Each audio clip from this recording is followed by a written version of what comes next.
ఇకపై జరిగేది కూడా నేను అనుకున్నట్టే జరగాలి.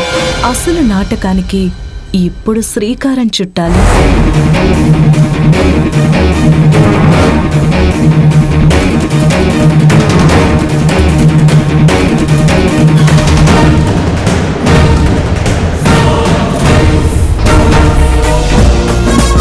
నీలవేణి డాన్స్ చేద్దాం. Come on Neelaveni.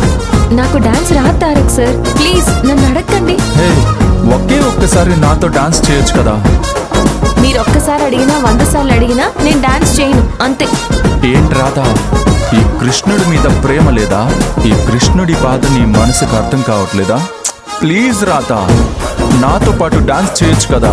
ప్లీజ్ రాధా, రా డాన్స్ రా. తారక్ సార్ రా రాధా, అయ్యో ప్లీజ్ తారక్ సార్ వద్దు. డాన్స్ ఏ రాధా, రాధా ఆగు, ఆగు రాధా, రాధా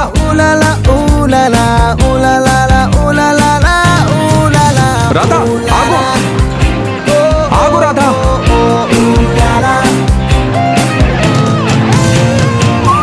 రాధా ఆగు, రాధా, రాధా ఆగు, రాధా, రాధా ఆగు, రాధా, రాధా, రాధా ఆగు, రాధా.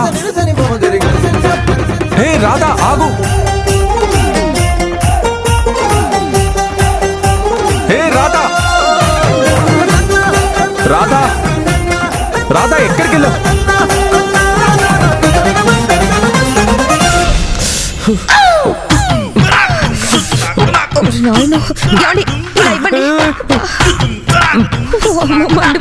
ఏంటి కాంచనా నువ్వు?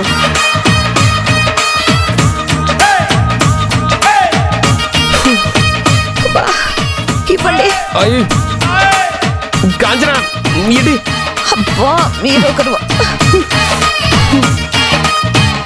ఏంటండి ఇది? తోమి ఒళ్ళంతా కడిగినా కూడా ఇంకా ఒంటికి అంటిన మంట పోవడం లేదు. ఏంటో పొదల్లో ఉండే దురదగుండాకి తెచ్చి ప్యాంట్లో పెట్టుకున్నట్టు అయింది మన పరిస్థితి. ఎవరికో ఏదో చేద్దాం అనుకుంటే తిరిగి అది మనకే తగులుకుంది. మనం ఇంకొంచెం జాగ్రత్తగా ప్లాన్ చేయాల్సింది. ఏం ప్లాన్ చేస్తావు? ఈ మంట తెప్పించే కారం కాకుండా హోలీ నీళ్ళల్లో యాసిడ్ కలిపితే సరిపోయేదంటావా? అవన్నీ నాకు తెలీదండి. మనం చేస్తున్నవన్నీ మనమే అనుభవిస్తున్నాం. తొక్కల ప్లాన్ చేస్తున్నాం.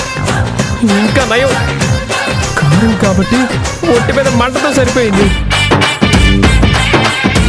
యాసిడ్ కలిపేసి ఉంటే ఈ పాటికి ఒంటి మీద ఉన్న తోలు కూడా కాలిపోయేది. ఈ దేవుడు మనల్ని కాపాడినట్టున్నాడు.